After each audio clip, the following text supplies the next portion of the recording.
Halo gengs, balik lagi di YouTube channel Volkaniko Alia Widiarsa.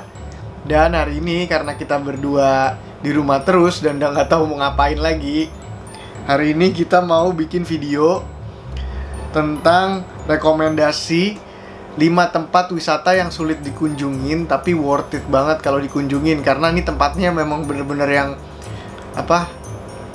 terpencil dan jauh dari mana-mana. Pokoknya kalau lo kesana pasti kita berdua juga belum pernah kesana sih. Yang pertama ada Motuo Tibet. Jadi gue kemarin udah sempet riset-riset, maksudnya baca-baca sedikit lah. Di link-linknya nanti gue taruh di description ya. Jadi kalau kalian mau baca juga silahkan. Nah, yang pertama nih ada Motuo Tibet. Jadi, si Motuo Tibet ini ada di bagian hilir Sungai Brahmapura. Di daerah mana sih ini? Daerah Tibet, kok goblok banget sih. Nah, jadi yang pertama ini ada Motuo di Tibet. Nah, si Motuo Tibet ini terletak di bagian hilir Sungai Brahmapura. Di sini itu iklimnya tuh lembab khas subtropis. Jadi karena frekuensinya hujannya tuh tinggi, hampir setiap hari. Kira-kira tuh curah hujannya itu tuh hampir sama kayak musim semi sepanjang tahun. Ini katanya sih klaimnya gitu. Nah, di sini Motuo tuh tetap terpisah dari dunia luar oleh lingkaran pegunungan yang tertutup salju di sekitarnya. Kebayang sih, sebenarnya agak aneh sih. Hutan tuh kan lembab ya. Berarti dia terkepung sama pegunungan yang ada saljunya. Karena daerahnya terpencil di bagian tenggara Tibet, si Motuo ini terletak di lereng selatan Himalaya. Daerah ini tuh luasnya sekitar 30.550 km persegi. Kabupaten Motuo yang misterius sebagian besar dihuni oleh kelompok etnis Menba namanya. Mungkin suku aslinya Motuo sendiri kali, namanya tuh Menba, suku Menba. Menba dan Luoba. Menba dan Luoba itu etnis suku asli mereka. Dengan populasinya itu sekitar kurang lebih 10.000 jiwa. Nah, menurut kitab suci Buddha Tibet, bacanya agak susah nih. Bekagyur. Ya, Bekagyur. Motuo atau lotus tersembunyi dalam bahasa Tibet. Lotus, bunga lotus mungkin maksudnya ya. Nah, katanya nih julukannya itu adalah lotus yang tersembunyi dalam bahasa Tibet. Nah, jadi katanya si Motuo ini adalah wilayah paling murni dan tersuci di Tibet. Nah, jadi untuk bisa sampai ke Motuo, para turis ini harus naik gunung dulu gitu. Selama 4 hari guys, 4 hari. Gila. Nah, jadi kalau yang mau adventure, yang jiwanya adventure, ini kesini cocok banget nih. Nah, pokoknya ini diklaimnya katanya mendaki gunung selama 4 hari dan ngelewatin ada beberapa desa-desa kecil sebelum kita sampai akhirnya di Motuo tersebut. Nah, jalur pendakiannya ini bisa dimulai dari Desa Pai. Namanya Desa Pai. Terus setelah kita sampai di Desa Pai, kita nanti menyusuri Desa Lage. Cuma ngelewatin 2 desa sih berarti ya. Desa Pai sama Desa Lage baru sampai ke wilayah Motuo. Dan yang kedua ada Pulau Kerguelen. Pulau Kerguelen ini dalam bahasa Prancis itu Lies Kerguelen, juga disebut Kepulauan Desolasi. Adalah gugusan pulau yang terletak di Samudra Hindia Selatan dan merupakan salah satu bagian dari dataran Kerguelen yang tidak tenggelam. Kepulauan ini merupakan salah satu tempat paling terpencil di bumi. Nah ini kalau mulai ekstrim nih. lu search di Google Map ya, Kerguelen gitu, Kerguelen Island, itu ntar keluar deh. Itu kecil banget dan letaknya tuh bener-bener di tengah-tengah laut. Kepulauan ini terletak sejauh 400 km dari Pulau Hart dan Kepulauan McDonald yang tidak berpenghuni, dan lebih dari 3.300 km dari tempat terdekat yang berpenghuni. Tuh, jadi tempat terdekatnya dari Pulau Kerguelen tuh 3.300 kilo, itu yang paling terdekat. Iklim di Kerguelen dingin dan hembusan anginnya kencang. Ini yang tadi barusan gue bahas kan. Berarti iklimnya agak-agak ekstrim. Iya. Kerguelen tidak memiliki penduduk asli, tetapi terdapat 45 hingga 100 ilmuwan dan insinyur yang ditugaskan oleh Prancis di kepulauan ini. Nah, terus abis itu kepulauan ini nggak memiliki bandar udara, jadi nggak bisa naik pesawat ke sana. Jadi kalau mau ke sana cuma bisa naik kapal.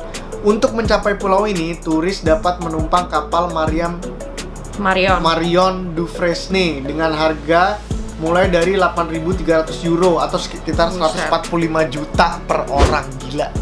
Setiap tahun kapal membuka 4 kali perjalanan wisata. Durasi perjalanannya selama 28 hari. Sebulan, cu. Cuman kalau udah nyampe di sana, itu bisa ngelihat penguin dan anjing laut di lautan lepas.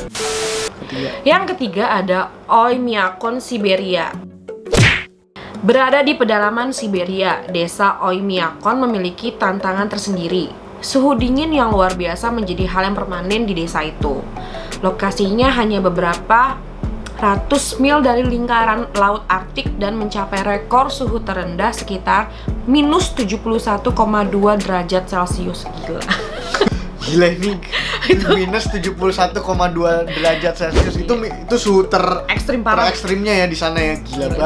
Itu bukan ekstrim parah itu. Nah, next. Wisatawan yang bertandang ke desa itu dipastikan bakal merenungi keberadaannya di tempat tersebut. Maksudnya, namun juga bakal terheran-heran melihat warga desa hidup di sana. Oh, ada juga warganya di sana, guys. Jadi ini bener-bener gila, guys. Di sini ada warganya emang. Oh, ada ya? Ada. Nah, sinar matahari merupakan barang yang mewah di desa Oymyakon. Kebayang sih kayak gimana. Tuh orang di situ ya, mungkin kalau misalkan keluar ke tempat yang tropis kayak ke Indonesia lah, dia pasti kayak ke surga. Pasti. Karena udah sepanjang tahun dingin mulu. Nah, pada saat musim dingin, siang hari hanya 3 jam, bener kan? Berarti siklus perputaran mataharinya pendek banget. Sementara pada musim panas, siang bisa sepanjang 21 jam doang. Di desa ini tanah membeku secara permanen karena iklim subarktik yang ekstrim, bener kan? Berarti iklim di sini namanya iklim subarktik ekstrim. Sekitar 500 penduduk Oymyakon kebanyakan tidak dapat bercocok tanam. Oleh karena itu, makanan mereka pada dasarnya terdiri dari daging rusa dan kuda. Ya iyalah, mau ngapain lagi, cu? Bertanam di mana? Di salju? Tanaman mana juga yang bisa tumbuh dari es? Nah, selain masalah keterpencilan yang nyata, hawa dingin itu memaksa warga desa hidup di tempat sederhana dengan sedikit kenyamanan. Kebayang sih kayak gimana sih? Nah, bisa dibayangin, mobil pun sulit dihidupkan karena pelumas dan bahan bakar beku dalam waktu 5 jam. Gila. Jadi mungkin naik ini kali ya, naik yang anjing-anjing ditarik pakai rusa gitu ya, ditarik gitu. Iya, yang kayak Sinterklas gitu. Sinterklas? Apa sih? Kenapa sih identiknya pada kayak gitu ya? Jadi sebagian besar wisatawan ke Oymyakon untuk wisata petualangan sekaligus mengagumi Pilar Lena, penjara Gulag atau desa Tomtor yang menyelenggarakan festival kutub tahunan. Wih, berarti kayak keren juga sih kayak di sana. Ada festival tahunannya juga, coy. Meskipun jadi destinasi wisata di Siberia, Oymyakon tidak memiliki hotel atau restoran. Jadi, pengunjung yang menginap harus memesan layanan homestay kepada penduduk setempat. Oh, jadi kayak tidur-tidur di rumah warga gitu kali ya. Nah, ini mantep kan? Berarti liburan yang anti mainstream nih. Nggak di hotel, tidurnya nggak ada restoran, jadi lu... Tapi kan juga jangan muluk-muluk, nih kayak jauh dari kemewahan. Iya, ya tapi kan ya pasti experience-nya bagus, keren banget pasti. Iya. Oke, jadi katanya nih, kalau misalkan kita mau ke sana, awal Desember sampai April merupakan waktu yang tepat untuk berkunjung ke Oymyakon untuk merasakan sejatinya sensasi musim dingin. Nah, jadi mungkin di awal Desember sampai April ini mungkin suhunya lagi tinggi, minusnya tuh lagi tinggi-tingginya banget, rendah-rendahnya banget, sorry kok tinggi sih. Iya, ya, sekitar jadi minus 70 kan. Nah, kalau yang mau ngerasain sensasi dingin beneran, bukan kaleng-kaleng ke situ. Next, yang keempat ada Pulau Pitcairn. Pulau Pitcairn adalah suatu tempat paling terpencil di bumi. Hanya 10 km panjangnya dan 4 km lebarnya. Pitcairn pertama kali ditemukan pada 1767. Pulau Pitcairn ini merupakan satu-satunya pulau berpenghuni di Kepulauan Pitcairn. Jadi Kepulauan Pitcairn ini ada beberapa pulau, tapi Pulau Pitcairn-nya doang yang ada manusianya. Ada manusianya. Pulau ini hanya dihuni oleh setidaknya 50 jiwa, cuma 50 orang cuy yang di situ. Satu RT rumah gue ya. Pulau ini menawarkan pemandangan yang luar biasa. Hijaunya pepohonan dan birunya laut menjadi pemandangan sehari-hari. Nah, di situ juga udah pasti nggak ada polusi ya, udah pasti.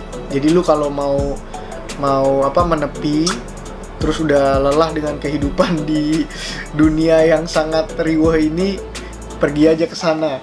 Turis tidak perlu menyiapkan visa atau surat izin untuk bermalam selama kurang dari 2 minggu di Kepulauan Pitcairn tuh. Jadi nggak perlu pakai visa. Untuk mengunjungi pulau, jika ingin berkunjung, kamu dapat mencoba untuk menumpang kapal kontainer yang lewat atau terbang ke Polinesia, Prancis, dan kemudian naik perahu selama 30 jam. Oke, next, Bhutan. Bhutan adalah salah satu negara yang sangat susah untuk dikunjungi. Masalah visa mungkin tak begitu menjadi masalah, namun masalah akses yang menjadi hambatan. Banyak sekali para pelancong yang ingin menjelajahi negeri ini. Untuk bisa menjelajahi semua wilayah di Bhutan, Anda harus mampu mendaki ke area-area gunung yang tinggi terjal. Tapi di situ banyak banget, mungkin yakin sih view-nya tuh pasti bagus banget sih, karena naik ke atas gunung gitu. Nah, setidaknya dalam setahun ada 37.000 turis yang datang untuk menikmati area perbukitan di Bhutan. Selain itu, Anda juga bisa melihat Tiger Nest, sebuah kuil Buddha paling suci yang terletak di pinggir sebuah jurang yang sangat curam. Kuil ini digunakan untuk meditasi dan pertama kali dibangun pada abad ke-8. Nah, tidak mudah bagi para wisatawan untuk mengunjungi negara berjulukan The Land of the Thunder Dragon ini karena pemerintah Bhutan punya kebijakan yang cukup ketat untuk wisatawan yang hendak mengunjungi negaranya. Gila, ini kan udah diklaim ya, katanya si Bhutan ini tuh sulit untuk dikunjungi gitu kan. Tapi artis Indonesia Nadine Chandrawinata sama si Dimas Anggara nikah di Bhutan loh mereka. Mantep. Keren. Itu nggak tahu sih, maksudnya mereka bisa dapat izinnya dari mana, nggak ngerti. Keren banget berarti. Oh, jadi kita tuh kesana juga nggak bisa sembarangan kayak bawa-bawa tour guide dari pihak luar tuh nggak bisa. Kayaknya harus yang berlisensi dan yang sudah diresmiin sama ya negara Bhutan tersebut gitu. Jadi nggak sembarangan. Nah, mereka bahkan tidak mengizinkan turis berkeliling tanpa seorang pemandu. Gila. Mahalnya biaya dan peraturan yang cukup ribet membuat turis enggan datang ke negara tersebut. Tak heran jika di kunjungan wisata ke Bhutan hanya 37.000 turis per tahunnya. Gitu. Oke, gengs, jadi tadi ya 5 tempat wisata yang sulit dikunjungi, tapi kalau menurut gue itu worth it sih kalau kalian bisa ke salah satu tempat itu. Kalau kira-kira kalau kalian punya kesempatan mau di antara 5 itu mau kemana? Duh, kalau saya mah sekarang, kalau gue sendiri pribadi keluar rumah aja udah alhamdulillah ya di situasi yang seperti ini. Nggak muluk-muluk, kayak Alfamart aja udah seneng banget saya, Pak. Oke, gengs, mudah-mudahan wabah ini cepat berakhir ya. Iya. See you in the next video. Bye.